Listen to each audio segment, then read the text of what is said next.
하나님 말씀 함께 나누겠습니다. 여러분, 우리 아까 잠시 인사 나눴는데요. 우리 다시 한번 이제 옆에 있는 분을 바라보시면서 이렇게 인사했으면 좋겠습니다. 부활의 주님이 당신과 함께 하십니다. 아멘. 부활의 주님이 우리와 함께 하십니다. 우리 조금 전에 찬양할 때도 찬양 가사 중에 살아계신 주 나의 참된 소망 걱정 근심 전혀 없네, 이 놀라운 말의 찬양을 우리가 드렸죠. 어떻게 우리가 그런 고백을 할 수 있는 건지, 어떻게 우리가 이 세상을 살면서 어떻게 우리는 걱정과 근심이 전혀 없습니다라고 외칠 수 있는지, 우리 그 의미를 말씀을 통해 한번 살펴보려고 합니다. 오늘의 설교는 정해진 시간이 있었습니다. 1부 때에는 제대로 다 했습니다. 2부 때에는 임명식 임직식 많아서 반으로 줄여서 시간 안에 해야 하니 여러분들도 잘 쫓아오시기 바랍니다. 부활에 관해서 세상에는 논쟁이 있죠. 부활이 가능한 건가? 정말로 있는 건가? 아마 그래서 믿지 못하는 많은 분들도 있습니다. 부활에 대한 논쟁이라 하면 논하여서 쟁한다라고 하는 거니까 논리적으로 한번 따져보고 그래서 부활을 믿을 수 있다 없다 얘기하는 방식이 될 것입니다. 이런 부활에 대한 논쟁이 찾아지는 여러 곳 중에 하나가 한 군데가 기독교와 과학계 사이의 논쟁에서 부활에 대한 논쟁도 찾아볼 수 있습니다. 그것을 들여다보면 저는 한 가지 편견을 발견하게 됩니다. 보통 이제 과학적 세상을 우리가 살아가고 있기 때문에 과학적인 합리성으로 세례받은 현대의 많은 사람들은 과학적인 합리성으로 세상을 바라보긴 합니다. 근데 과학이라고 하는 것은 기본적으로 갖고 있는 전제가 일종의 자연주의적인 세계관이라고 합니다. 자연주의. 우리가 일상으로 바라보고 또 그 속에서 반복적으로 경험하고 반복적으로 경험하기 때문에 검증해서 확인할 수 있는 것, 받아들이고 설명이 되는 것, 보통 그런 세계관을 자연주의적 세계관, 과학주의적 세계관이라고 말하고는 하죠. 아침이면 해가 떠서 저녁에 지고 또 내일 아침에 해가 뜨고 저녁에 지고 반복되는 자연적인 현상들, 나무가 자라고 그리고 죽고 하는 것들, 또 생명이 자라고 죽고 하는 여러 자연현상 속에서 그렇게 우리가 반복적으로 확인하고 경험하고 검증하면서 그렇게 일어나는 일들을 통해 세상을 이해하고 설명하는 방식입니다. 그러한 자연주의적 세계관 속에서 바라볼 때 부활이라고 하는 것, 어떤 사람이 죽었는데 다시 살아났다라고 하는 것은 반복돼서 경험하는 일은 아닙니다. 일상으로 일어나는 일도 아닙니다. 자연주의적인 과학적 합리성에서는 경험하고 또 확인하고 검증할 수 없는 방식이기 때문에 그래서 믿지 못하고 받아들일 수 없다라고 얘기합니다. 그래서 그런 자연주의적인 세계관에 서 있는 사람들은 기독교에서 부활에서 얘기할 때 그것은 타당한 증거나 설명이 아니라 오류일 것이다 라고 이렇게 설명을 하고는 합니다. 그런데 여러분, 또 한편에 서 있는 기독교 신앙을 가진 분들은 다르게 생각합니다. 그들이 세상을 바라보는 눈은 자연주의적인 세계관이 아닙니다. 우리가 믿는 것은 자연 그 너머에 이 창조 세계를, 이 창조물을, 자연 세계를 창조하신 창조주 하나님을 우리는 믿습니다. 하나님께서 이 세상을 창조하셨고 자연의 법칙도 만드시고 이 자연이 운행하도록 하셨습니다. 그런데 그 하나님이 이 세상의 자연 질서를 파괴하시는 분은 아니시지만 그렇다고 해서 그 하나님이 이 자연의 질서에 종속되는 분은 아니라고 하는 것을 우리가 믿는다라고 하는 것입니다. 그래서 자연주의 세계관에 머무는 사람은 이거를 벗어나는 기적에 대해서 인정하지 않습니다.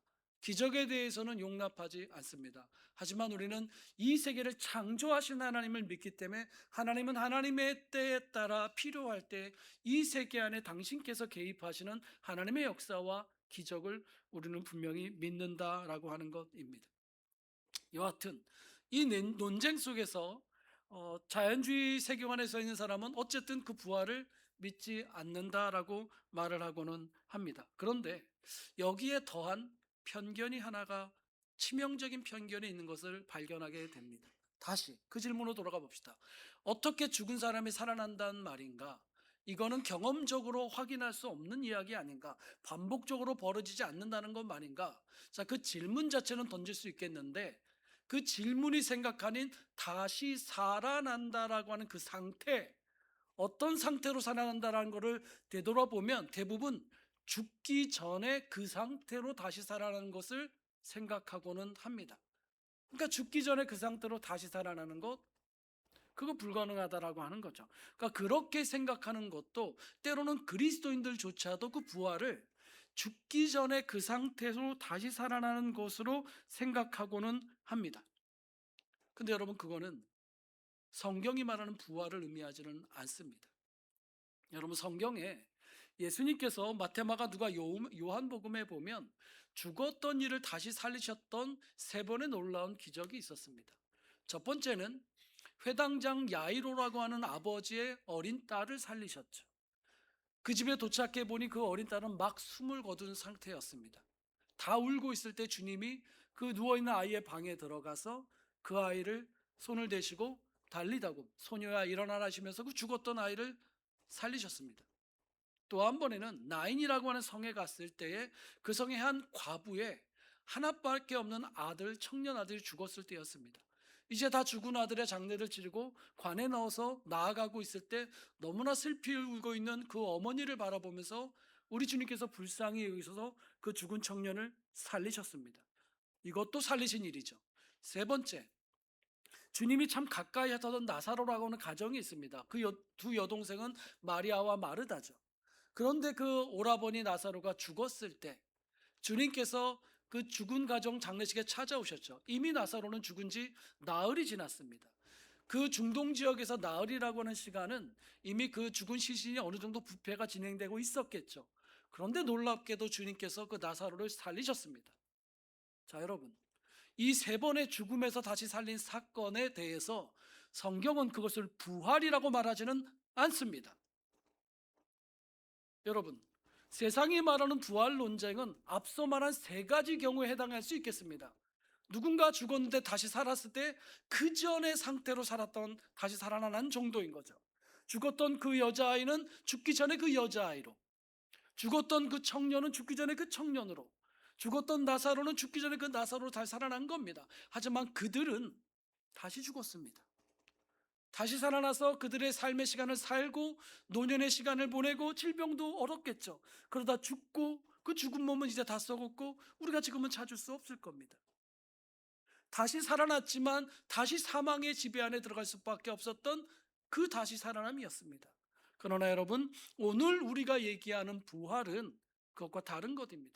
세상의 과학이 여전히 바라보지 못하는 놀라운 지점, 그저 다시 산 부분이 아니라 더 부활, 성경이 우리에게 강조하는 부활은 다시 죽지 않는 그 생명에 대해서 얘기하고 있는 겁니다. 이것을 얘기하지 못하고 있습니다. 이것을 바라보지 못하고 있습니다. 이 놀라운 이야기는 세상은 아예 생각조차도 못하고 있습니다. 주님께서 우리에게 가져오신 그 부활은 다시 죽음으로 빠지지 않는, 다시 죽음이 지배하지 않는 영원한 생명의 부활, 그 몸으로 다시 부활하신 것입니다. 세상은 그 몸에 대해서 점검할 데이터가 없습니다. 과학은 계속 벌어진 사건에 대한 경험 데이터를 가지고 다시 확증해야 되지만 성경은 그 일은 이전에도 없었던 주님의 부활은 부활의 첫 번째 열매라고 선언하고 있습니다. 앞서 일어났던 세 번의 죽음도 여러분 이 부활과는 해당되지 않는 것입니다. 그런데 여러분, 놀라운 것이 무엇입니까? 주님은 그 부활의 승리가 오늘 우리에게도 적용된다라고 이제 선언하고 있습니다. 여러분, 오늘 읽었던 51절 말씀을 보십시오. 마지막 때에 나팔이 불 것이다. 그 나팔이 불 때가 되면 이 죽었던 썩을 몸이 썩지 않을 것을 입을 것이다. 이 죽었던 몸이 죽지 않을 것을 입을 것이다. 우리에게 이 부활이 믿는 자에게 모두에게 선물로 주어졌다라고 이미 선언하고 있습니다. 여러분, 우리가 믿는 우리가 육신의 몸은 죽을 것입니다. 그러나 주님이 다시 오실 그 부활의 때에는 썩지 않을 그 몸으로 우리는 다시 일어날 것입니다. 그 말은 무엇입니까? 우리의 결국은 이미 정해져 있다라고 하는 것입니다.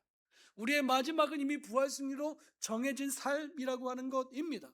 그러하기 때문에 우리는 더 이상 사망을 두려워할 필요가 없습니다. 우리는 더 이상 죽음의 세력을 두려워할 필요가 없습니다. 여러분, 사망이 어떻게 우리에게 영향을 미칠까요? 죽음은 어떻게 우리를 지배하게 될까요? 그 시작은 죄입니다. 죄를 통해 우리에게 죽음이 찾아오게 되죠. 여러분, 죄라고 하는 것은요, 어떻게 우리에게 영향을 미치냐면, 우리가 죄인 줄 모르면 아무 문제 될 거 없어요. 어린아이들 보세요. 어린아이들 엄마가 하지 말라 해도 계속해서 장난치고 깨트리고 하잖아요. 아직 아이는 죄의식이 없어요. 그게 잘못이라는 것을 몰라요. 하지만 우리는 나이가 들면 무엇이 잘못인지를 알게 되죠. 뭔가 잘못하면 죄의식을 갖게 되죠. 이거는 잘못된 거라고 하는 걸 알려주는 것이 성경의 표현을 하면 율법입니다. 율법이 없어도 사람에게는 양심이라는 것이 있어서 잘못했을 때 이것이 잘못되는 걸 알고 있습니다. 율법이, 도덕적 양심이 우리에게 심판자가 되어서 판단자가 되어서 이것이 잘못됐다는 것을 알려주고 있습니다. 그래서 우리는 정죄감을 갖게 되고요. 그리고 여러분, 그 율법이라고 하는 것은 이것은 잘못이야 판결을 내리게 됩니다. 그리고 그 율법을 주신 하나님은 모든 죄의 마지막 판결, 심판은 죽음이라는 것을 이미 분명히 정해 놓으셨습니다. 여러분, 죄의 결과는 그래서 죽음, 사망입니다. 죄에 빠진 우리 모두가 가야 될 마지막 길은 원래 다 죽음이었습니다. 그렇게 죽음은 이 세상에 찾아왔던 것입니다. 그런데 여러분, 우리 주님 예수 그리스도께서 십자가에 달려 죽으실 때에 우리가 채워야 되는 그 모든 율법의 요구를 주님께서 다 채우신 겁니다. 우리의 죄로 말미암아 감당해야 될 모든 정죄함을 주님께서 다 당하신 겁니다. 대가가 다 치러진 겁니다. 모든 죄가 다 용서받은 겁니다. 그리고 주님께서 죽으시고 다시 살아나셨습니다. 여러분, 다시 살아나신 주님께는 더 이상 이 사망의 정죄함이, 율법의 여구가 더 이상 적용되지 않습니다. 이미 모든 죄를 다 용서하셨기 때문입니다. 모든 아픔을 다 치유하시는 일을 이루셨기 때문입니다. 그래서 오늘 말씀은 강력하게 선포합니다. 사망아, 너의 승리가 어디 있느냐? 사망아, 너의 독침이 어디 있느냐? 더 이상 너는 쏠 게 없다. 너는 더 이상 어떻게 할 수가 없다. 의미하면 그리스도 예수의 십자가의 보혈과 부활의 승리로 우리에게 모든 용서와 영원한 생명을 주님이 가져오셨기 때문입니다. 여러분, 저는 오늘 말씀을 나누면서 여러분과 나눴습니다. 이 부활하신 주님이 우리와 함께 하신다라고 함께 인사하면서 나눴습니다. 이미 승리하신 주님의 용서가 지금 여러분과 함께 하고 있습니다. 그리스도 예수의 보혈이 지금도 흐르고 있습니다. 오늘 비록 오늘 살면서 우리가 짓게 되는 죄일지라도, 만들어낸 실수와 아픔과 상처일지라도 주님은 용서하시고 거기서 새 일을 행하시는 주님이십니다. 부활은 이전에 어떤 철연매였던 것처럼 새 역사가 시작된 것처럼 오늘 그리스도 예수 앞에 다시 서 있는 자들에게는 그 상처의 자리에서도 주님은 이전에 없던 새 일을 시작하실 수 있는 분이십니다. 사망은 영향을 미칠 수 없습니다. 주님의 은혜와 승리가 여러분을 인도하고 계십니다. 아멘. 여러분, 그러하기 때문에 저는 여러분과 제가 부활신앙을 살기를 원합니다. 부활을 있었다라고 인지적으로 나도 인정하고 동의합니다, 믿습니다에 그치는 것이 아니라 부활의 신앙을 살아가기를 원합니다. 여러분, 저는 좀 더 이거를 이해할 수 있기 위해서 세 가지로 우리로 하여금 부활신앙을 살지 못하게 하는 세 가지를 여러분과 나누고 여러분과 이야기하기를 원합니다. 첫 번째는 무엇이냐면 정죄함입니다. 그리스도 예수께서 우리에게 모든 죄를 용서하셨음에도 그렇죠, 오늘이 지나고 또 내일 살다 보면 때로 우리는 죄를 짓기도 합니다. 넘어지기도 하죠. 미워하기도 합니다. 거짓말하기도 합니다. 누군가를 속일 때도 있고 상처를 주기도 하죠. 그런데 여러분, 사단은 그 틈을 타서 들어와서 야, 네가 하나님의 은혜를 받고도 또 그러냐 할 때마다 여러분, 우리는 어디로 가야 됩니까? 여전히 우리에게 흘러오고 있는 그리스도 예수의 보혈 앞으로 나가야 합니다. 사단이 여러분을 정죄하지 못하게 하십시오. 그리스도께서 이미 여러분을 용서하신 그 십자가 앞으로 나아가시기를 바랍니다. 이미 주신 부활 앞으로 나아가시기를 바랍니다. 그 용서함 앞으로 나아가시기를 바랍니다. 이미 용서하신 그 사랑을 누리며 사시기 바랍니다. 여러분, 사람은 자책한다고 변하지 않습니다. 사람은 용서받아야 변합니다. 사람은 용서를 경험할수록 변합니다. 사람은 은혜를 경험할수록 변합니다. 정죄한다고 변하지 않습니다. 두 번째가 있습니다. 숨겨진 어둠에서 나오십시오. 여러분, 우리가 죄를 지었을 때, 내가, 죄송해요, 우리 장로님, 권사님, 집사님이 임직하시니까, 내가 장로인데 또 이런 죄를 저질렀는데, 장로님만이 아니에요. 목사도 똑같아요. 내가 장로고 목사고 집부는 아닌데 내가 크리스찬인데 내가 이런 죄를 지었구나. 부끄럽다. 세상 앞에도 부끄럽네. 그럼 우리가 어떻게 하는지 아십니까? 그거 숨깁니다. 하나님은 믿는데 이 부분은 숨겨놓고 있습니다. 다른 부분은 은혜롭게 고백하고 다 나누며 사는데 요거는 나누지 못하고 숨겨놓고 있습니다. 어둠. 사단은 어디서 역사하신 줄 아십니까? 그 어둠에서 역사합니다. 그렇게 우리의 마음을 나락에 빠뜨리고 거기서 정죄하고 관계 앞에 나아가지 못하게 하고, 그게 치명적인 아픔이고 실수이고 잘못일 수도 있습니다. 그럴수록 더 어둠 가운데 숨겨두지 마시고 용서하시고 부활하신 주님 앞에 내어놓으셔야 합니다. 그것이 부활을 사는 것입니다. 왜냐하면 주님은 이미 용서하셨고요, 그게 치명적인 실수고 내 인생의 실패여도 죽음에서 다시 일어나셔서 새 일을 시작하신 주님은 그 실패의 자리에서 여러분에게 새 일을 시작하실 것이기 때문입니다. 주님의 그 승리가 여러분 삶에 시작될 겁니다. 세상은 설명하지 못할 겁니다. 과학자들 그런 설명을 하지 못할 겁니다. 그러나 세상은 설명하지 못하는 그 죽음에서 일어나는 새로운 역사를 주님은 하십니다. 저는 우리 교회 한 청년을 보면서 이 말씀을 준비하면서 생각할 때 정말 감동이 됐습니다. 저 같으면 거기서 못 일어날 것 같아요. 저렇게 어려울 정도면 포기할 것 같아요. 놔버릴 것 같아요. 어둠에 그냥 자기를 던져버릴 것 같아요. 원망하면서. 어렵죠. 눈물 흐르는데 또 나와요, 주님한테. 그리고 거기서 저는 분명히 믿습니다. 주님은 그 청년의 삶을 바꾸실 겁니다. 새 일을 시작하실 겁니다. 하나님은 지금 없는 놀라운 역사를, 열매를 그의 삶에 가져오실 겁니다. 사랑하는 여러분, 숨겨진 죄와 어둠에 머물지 마십시오. 숨겨두지 마십시오. 성경을 우리에게 끊임없이 자백하라고 합니다. 그런 죄책감을 느끼라는 얘기가 아닙니다. 여러분의 그 어둠을 주님 앞에 가지고 오셔서 이미 승리하신 주님의 역사가 여러분 가운데 시작되도록 그 앞에 내어드리시기를 바랍니다. 마지막 한 가지는 있습니다. 현대인의 마음의 질병, 불안입니다.